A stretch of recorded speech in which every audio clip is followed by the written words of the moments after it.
Alright, hello everybody. Today I want to talk about Warforging and Titanforging and whether it's good for the game or not. So now, I am always fairly optimistic with a lot of things. I always try and see the good and the bad of everything. So I think I can give a fairly good opinion on, what Titanforging is doing to the game. Now, a lot of people who are cynics of the Titanforge system don't like it because it's RNG. There's always something to, you can never get the most gear. You can never complete the game. You can never, you can never be the best. There's always somebody who can do better than you because they've got better gear than you, because they've gotten more lucky with Titanforges. Now, while that is true, that's not necessarily a bad thing.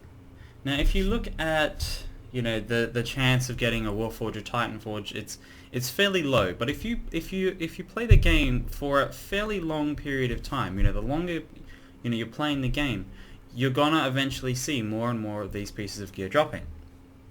Now, what this means for the top end of players, that means every single time they go into a raid, there's always that potential they can actually get something that's an upgrade.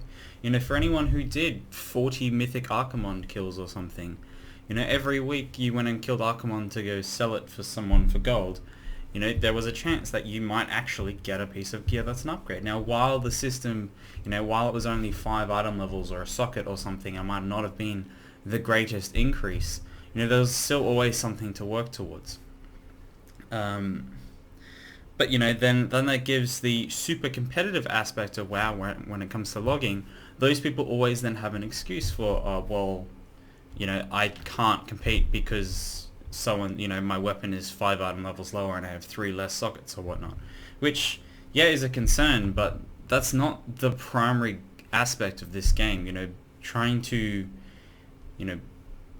improve on DPS and whatnot, well, not improve, but trying to do the most damage in the world or whatever, that generally, isn't what the game is about.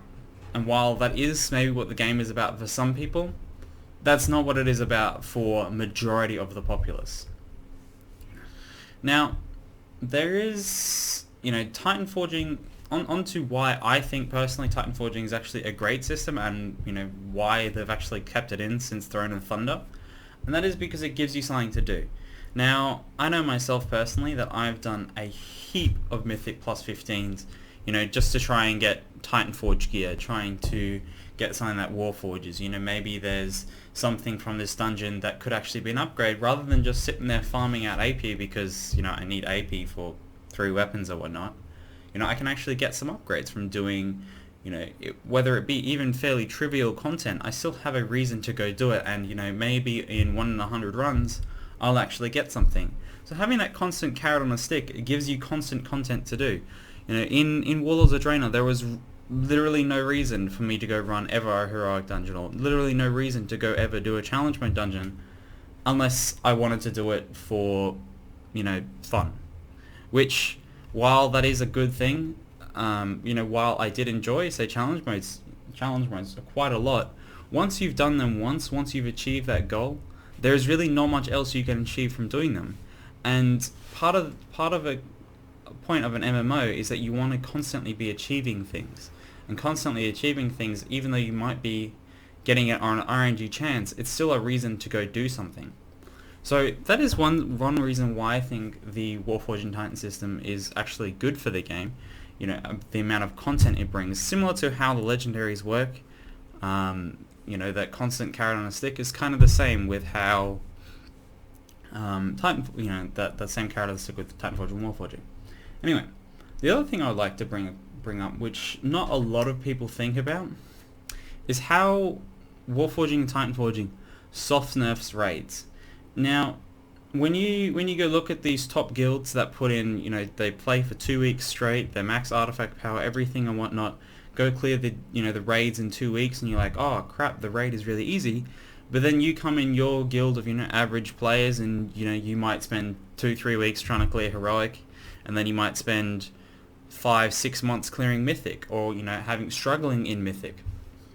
Now, what we previously saw is, after so many months, they would nerf the raids, and that was to allow more casual players, to progress through them.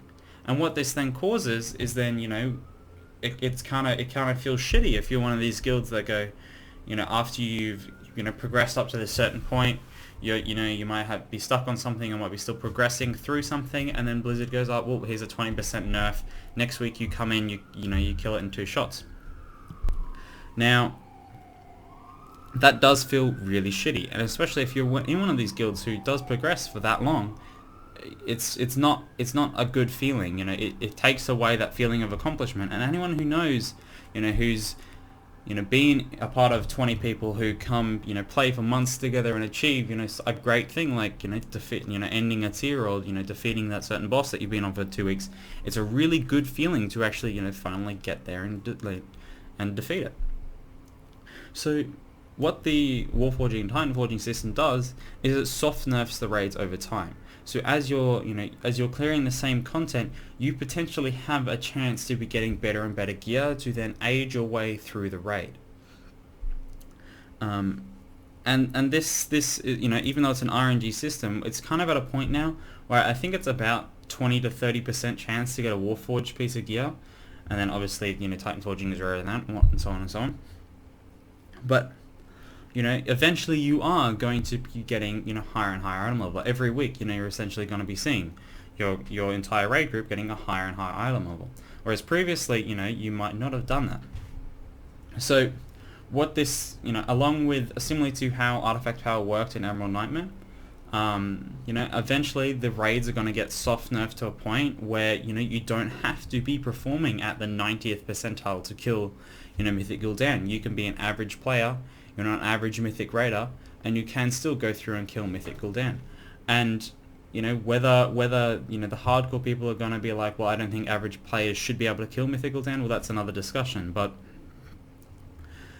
allowing people to get through the content is a good thing. And it is a good, is a much better way of allowing people to get through the content than having just flat nerfs on the content. Anyway, aside from the fact that it's RNG, aside from the fact that some people might not like it because, they haven't gotten a 925 yet or something, the system, I believe, is good for the game, and I hope the reasons that I've laid out kind of exemplify why they're good to the game, even though it might not be immediately obvious from, when you are envious of one person who might have a whole bunch of 925s. Alright, well, thanks for watching, and I hope you learned something.